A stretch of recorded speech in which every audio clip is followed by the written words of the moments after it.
one of the guys that works for the Blaze, who is out at all of these protests. I've been very worried about him and all of his colleagues who are out and about. And you were in real danger this weekend. You were in 2 different locations. Rochester, New York. Is that right, Elijah? Yes, Rochester, New York, and good old Lancaster, Pennsylvania. Okay, so tell me first let's start in Lancaster. Let's start there. All right. Yeah, let's start there. I mean, I think probably the rest of America is as surprised as I am. A quite quaint and very beautiful and quiet city in America to fall to the hands of violent criminals.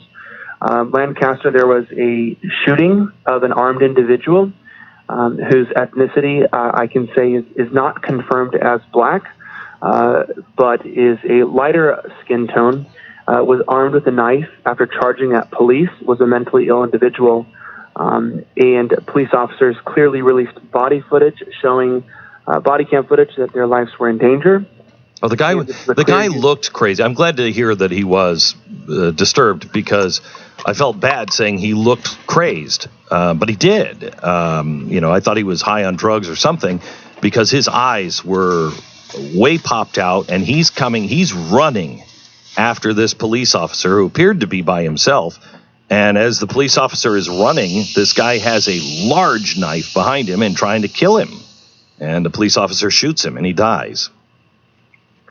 Yes, and I'm glad that you actually are willing to tell the truth, because a lot of other media outlets make it seem like this was an unarmed black guy that was somehow targeted by officers. But if any normal citizen with 2 eyes on their head could actually look at this, I mean, this was an absolute use of force that I think any American would see was justified, that the police were in danger, that their lives were on the line, and this is a man with a knife. But what we see here is that the Black Lives Matter protesters are no longer just about the black lives of unarmed people. They're about defending any type of criminal who's shot by police, and that's very alarming. Okay, now take me to Rochester. This is the, 10th night? How many nights? 11 nights of protests so far in Rochester? Yeah, I mean, we're getting above that, maybe about 12 now.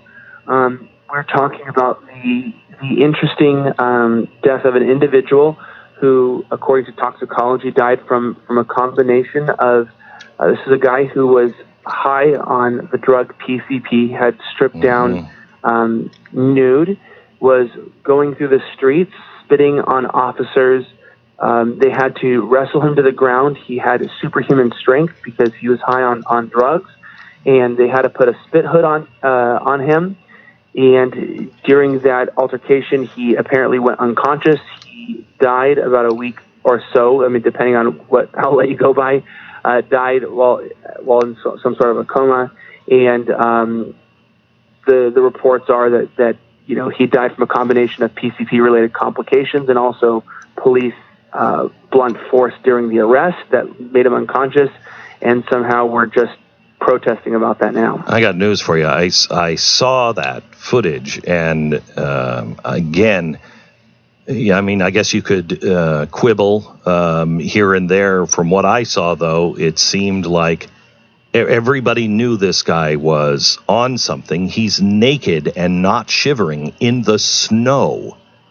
What these cops must see on a daily basis, and it did look like they spent maybe 10 seconds after they got him under control, you're laughing about it, but it's gallows humor. And then the fire department and the EMS is there. It seems like they're doing fine. They're teaching something to the police officers that they didn't know.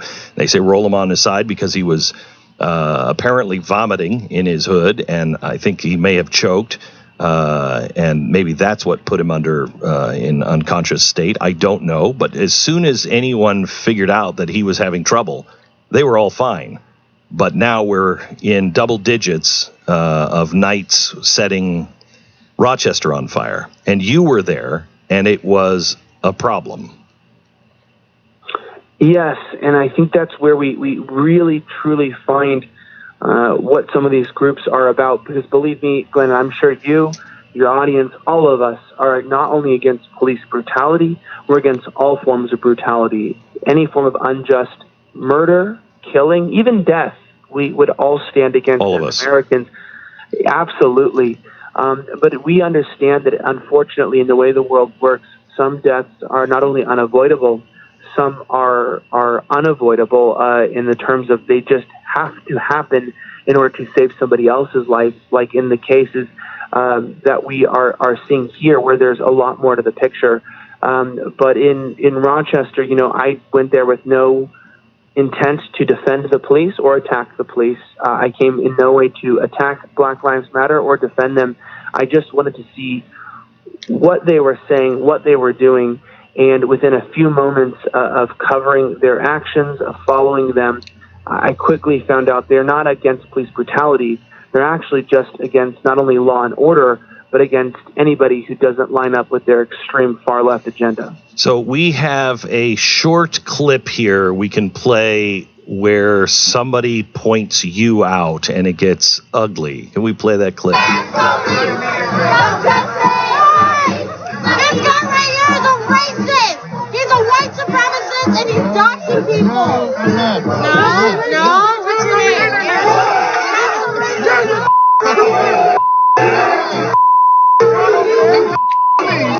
Okay.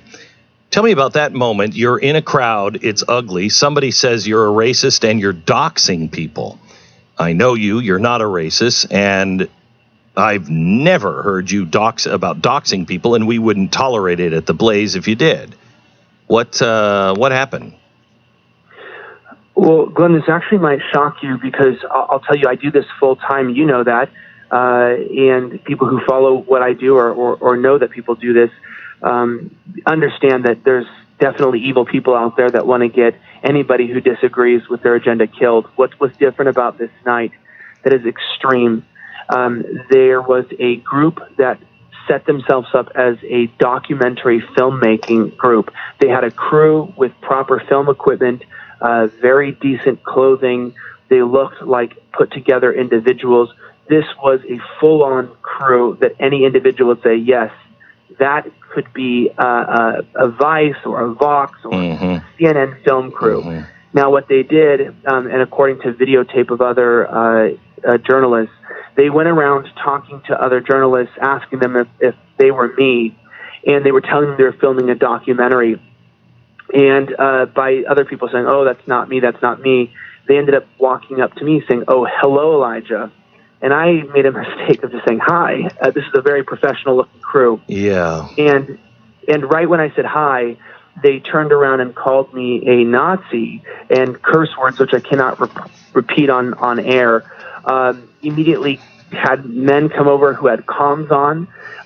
They started threatening my life. They started assaulting me, hit me. Luckily, I had a helmet on.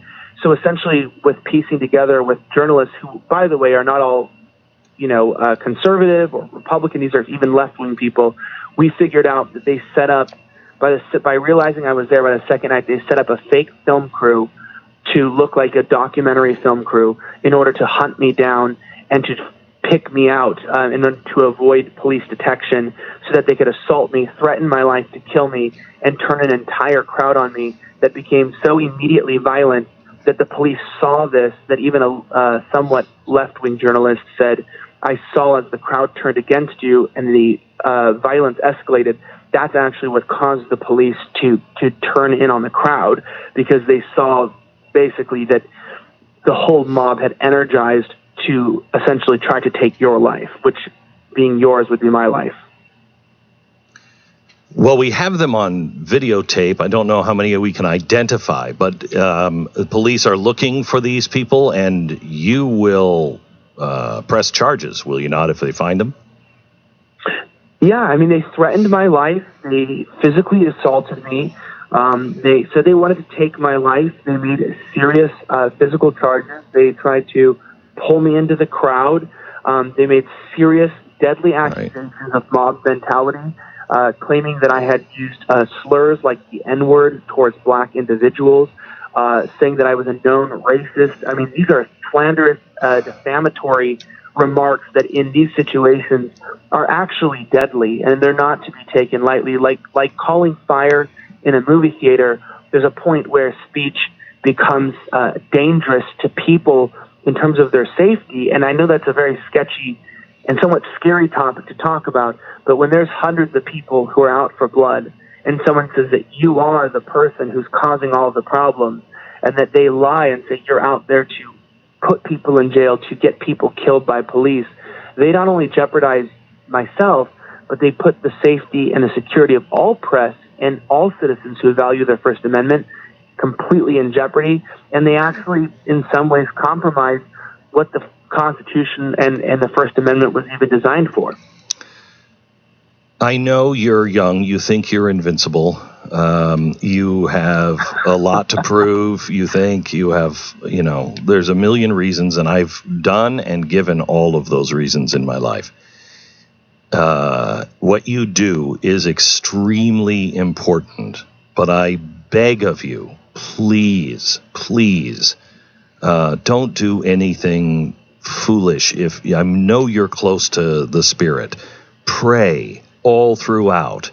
Please warn me if I need to turn around, and then obey that. Please obey that. What you do is really important, and I ask that you would come home and stay home. Your wife, and I'm about to call her too. Your wife wants you to stay home. Please don't do anything stupid, and just follow the Lord. Will you do that? I really appreciate. I actually will, and I'll say this, that even though I'm sure some of your listeners are not religious, even when I was leaving Rochester and I felt God tell me to go, not to go back out, I asked where to go next, and I can't tell you where I am right now, but I can tell you that last night, at random, I happened to be in the vicinity of Lancaster, which is probably pretty bizarre for most people in the media to be near Lancaster. And that happened to be at the exact time that even Forbes wrote an article and said that the coverage of the riots last night, myself and another individual, because no media was present, may actually turn the tides in Pennsylvania to get Trump elected, because of showcasing the lack of law and order that comes when Democrats are in charge, when people are unable to act.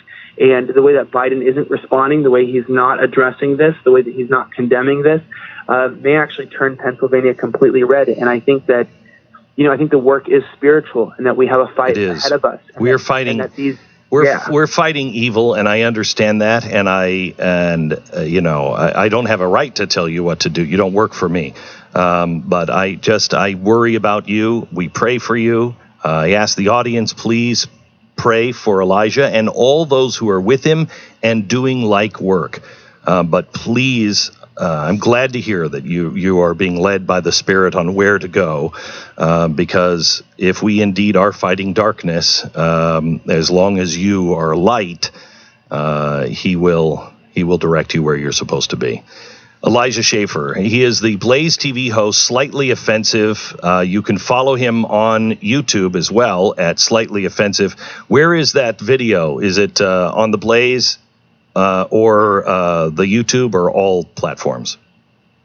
So right now, some of the clips are on Twitter, on Blaze Twitter, so you can look at Blaze TV or the Blaze, also on Instagram. But on Wednesday, there's going to be a full synopsis at 2 p.m. Central, put out with everything that has happened with commentary at blazetv.com. Thank you so much. I appreciate it.